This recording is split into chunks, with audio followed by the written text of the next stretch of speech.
who should get grace and who shouldn't get grace. I was going to talk a little bit about the TD Jakes and Puff Daddy, situation. TD Jakes just tells Puff Daddy happy birthday, and it's all over social media. And they both black. It's like, really? I'd be like, so you don't have no unsaved people or nobody in your family that you just say happy birthday to?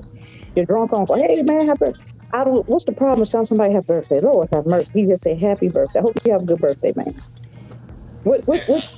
They both Even black. if he was at the party, like some people's like, well, he at the party and kicking it. Like, you've never at every birthday party, you work next to people who aren't saved. I know you do. You be like, hey, happy birthday, man.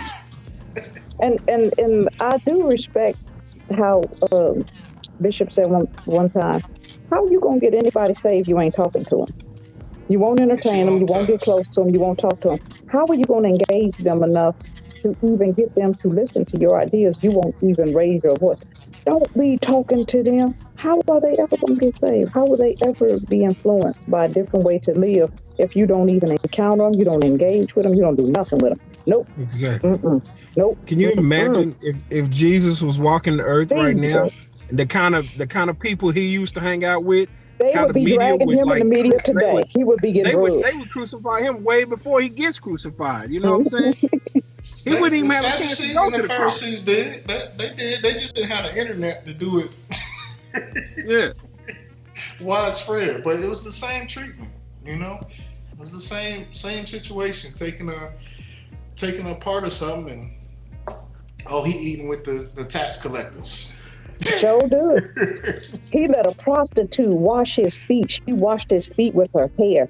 Oh my God! Don't he know what kind of woman this is? Why would he let her wash his feet? If she washing his feet, what else is she doing? Right. And got this perfume over here, let her hair down, washing his.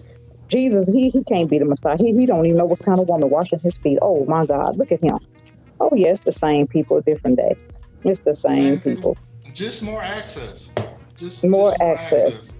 Just put it on social media now. They just had to have it at the table at somebody's house. Yeah. I mean, but that's the behavior, that's the culture that I feel like we gotta, get better with across the board to be able to really effectively address all of this. Like, Deanne, I believe wholeheartedly, one, it's going to take a mindset change, and in our culture as Black people, we have to start seeing ourselves differently than what has been ingrained and what has been given to us, even about ourselves. I mean, that starts with how we build our families. That starts how we build our neighborhoods, our communities. How we have conversations with each other. Like it's in, and it's not an overnight, I think, solution, but it has to happen so that we can start having these type of conversations in a way to where when we have these conversations, people take us seriously and they move forward with it. And then on top of that, if you're a Black person and you're a Christian, you go to, and you understand that you are a spirit being first. And so regardless of your color and whether you're white, Black, or whatever, when you see injustice and see something happening to your brother and sister, regardless of what color they are, being able to kind of step in and help with that voice. When I think about like when Martin Luther King, it wasn't just Black people out there. It was white people that were part of that type of conversation too. And I think, that actually helped push along some of the changes that needed to happen. It needed to be more than I don't even know how much we were back then, but, let's just say 10% of the Americans making a noise or uproar about that, right? And so, one thing I do know about what the church should and can be, it should be something to help address these type of social injustice, situations. I mean, even, if I was talking to Kyrie one, I would want to encourage him, like I encourage like the brother I talked about, like, hey man, I completely understand. You understand your culture and what you're learning about your culture, but I would remind him of who he is even outside of that. The big scheme of things. I mean, if this whole conversation about who the chosen people isn't about being connected to God, then I don't know what else it should be really about. Because you don't get apparently you don't get no other perk. But once you find out that God is saying there's no more Jew or Gentile, again, why are we even having this conversation? Like, why are we arguing this conversation at this particular point? Other than, doing what other races have done for centuries and try to lay claim to something that, honestly is useless at this particular point. You being a chosen generation, if you believe the Bible and believe what the scripture says, it absolutely means nothing at this particular point, other than, knowing what your heritage is, knowing what your background, knowing what your history is. I think that's all important. But in the huge scheme of things, with your relationship with God and your connection with God, it's a spiritual thing. So I like how Martin Luther King said, what he said, a threat to justice anywhere is a threat to justice everywhere. So if you see injustice somewhere, it might be that community today, it might be your community tomorrow. So you got to be careful of just overlooking, sweeping stuff under the rug, because they threatening that community today when they going to threaten your community tomorrow. So we all need to help one another. This was a serious one, man. I'm looking at Malcolm. I think he's going to change his name again. Bishop One Good Leg to Malcolm X. Well, I'm not talking to you, sir. You're not going to do it. You're not going to do it. But we all need each other. We all got gifts and talents to help each other. God really designed all of us to help and strengthen one another. Different races have different things they've known for and come to the top. It's made for all of us. We made for the body. It's not one island over here, you over here, and you over here. We made to serve each other. Like you got one body. Like, you don't have your toes separated from your head. You get up out the bed, like, I ain't dealing with them toes today. Now you stay in the bed and me and my head and shoulders gonna walk over here. That's crazy. And literally that's how we be active. That's literally how we be active on earth with this divisions. That's literally how we be active. I don't want to deal with no hands. I'm naked. Now get them hands away from me. Now go somewhere. You literally rejecting parts of your body that you really need to function. We will function better as a whole if you accepted the whole body. Yeah. Diversity is key. Diversity is key. We need each other. Unfortunately, in the Black community, for so long, we've been taught otherwise. Definitely in the Black community. We haven't been taught, by ourselves. We've been taught by, others' actions.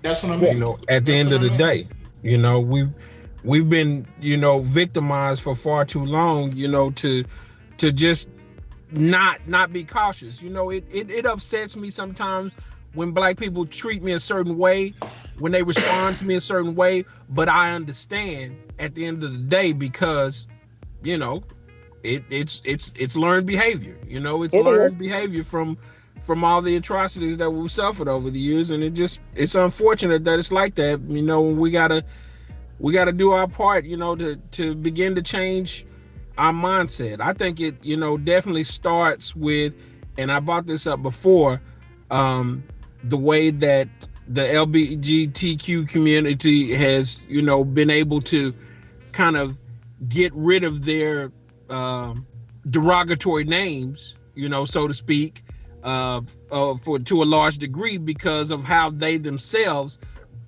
respond to each other and how they themselves respond to those particular names. And I think that we have to kind of get on that same kind of train and say, hey, I'm not going to call myself this, because I respect me enough to not do that. and I respect you enough not to call you that either. You know what I'm saying? And we're gonna try to eliminate that from my vocabulary. And I think, you know, starting that, seeing that amount of change will show people that, oh, okay, we're serious now. You know what I mean? I agree. It's gonna take that.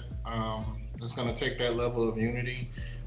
You know what I would leave our listeners with, and I don't want us to overlook this, but the fast track to this is having a relationship with Christ, with Jesus in your life, with God, like getting to know Him. That's the quickest way to get past all the nonsense that's been embedded and taught, you know, to us, you know, over the years, over the centuries, over the decades, about who we really are. Even before, you know, Hebrew Israelites or Jews or Gentiles, even before then, you know, God can actually, you know, engraft who we were before time even existed. If we get close to Him with that, and that mind frame, that mind changes a lot. And so, you know, that's where my only concern, you know, is when we use the fact that we've been misled, when we use the fact that we've been mistold history to deny God and deny who He is and who He can be to us, then that's where, you know, I have, you know, some fear of that, because, you know, like I said, it's the fast track to getting past and growing past a lot of this, and now allowing, you know, people to treat us or to continue to mislead, you know, or to validate who we are meant to be. And so, you know, I know there's going to be some brothers and sisters that are listening and be like, hey, you know, when you're talking about this white Jesus, or, you know, I'm not talking about a color at all. I'm talking about God. Like, I guarantee you He's not white, black, and I mean, I don't know what color or spirit can actually Yeah, don't be. play. You know? You only need these colors in this body to operate in this dimension. You don't need that. When you get rid of their body, go back to the dust, your spirit live forever. Like, none of us gonna die. Like, our body's gonna die, but your spirit live forever. You only need this body in this dimension on earth. After you get out there, it's a whole nother world that exists that don't need this body. So I'm with you. I don't know what color spirits are. Like, you Caucasian spirit, you know, I don't know if that's gonna, you know, have any relevance anywhere except here. Right. That's why it's so crazy to be divided over something you're gonna lose. When I die, I'm not taking this body with me. We all can. I think the first man looked like Dion. You seen that picture? You seen that picture? They were supposed to have made like a rendition of what the first man looked like, and he looked like Vin Diesel. Okay. Already. Man, I was dying. Well, at least they picked a good-looking Joker, you know. Well, in my mind. Man, I don't know. Uh-oh. Yeah, at least they picked a good-looking Joker. We're going to have to stay on here and make sure Dion okay. I know, Dion been sitting there a little bit too long. I'm talking about the sirens in the bag. Hey, so really appreciate your thoughts and your feedback on this topic. I know it's a volatile topic. Like I said, it's been going on and on, but you know, I think we've had an opportunity to kind of talk about some of what the solution can be. Again, it's definitely not something that's going to happen within, you know, an hour conversation. Yeah, this is good though. But I do think any change comes with conversations, and you pick at it a little bit at a time. And if you get to see different, you can be different, and you can believe different. If you never talk about it, you're never going to see anything different, because you're your own judge and jury. You have to get outside of yourself and be willing to open yourself to hear the plight of, you know, African Americans and different races, Jews, different things that happen. But the conversation is where it begins, and I think that's what our radio show is good at. We start the conversation, and we're not trying to bring division. We're trying to bring unity. and just putting light on conversations that need to be had, tough conversations that need to be had, and have them in love. And there is a solution, and there is a way that we can still love each other at the end of the day. Any race, that's what our job is on the re-up, is to bring it up, not to sugarcoat it, but to bring it up and say that there is a way that we can get healed, and it starts with the conversation. Yeah. So everybody can have empathy towards it. If nobody talks about it, you don't know how to feel about it. That's true. So we bringing it up, throwing our rocks at it, trying to put our unity spin on it, that we all need one another. So that's what I believe. It starts with the conversation to get things changed. So comment on this. Definitely leave us some feedback. We say this a lot, but let us know what you guys want us to talk about. We gotta do better, and definitely, whenever you point a finger at somebody, there's always 4 pointing back at you. So please remember that, and we got to do our part in order to get better, in order to see better. I mean, this relationship that we're talking about with the world, with everybody, it's just like a relationship when you have with your partner or your spouse or whatever. If you want to see change in them, you got to make change in yourself. And that's true. That's what it's all about. We got to change us before anybody else will change, because we can't, change them. We can only change ourselves. And if we do that, then, people will know that we're not to be trifled with. And then he busted out, then keep his face straight. We're not to be trifled with. You see that? We are not to be trifled with. Trifled with. Welcome to the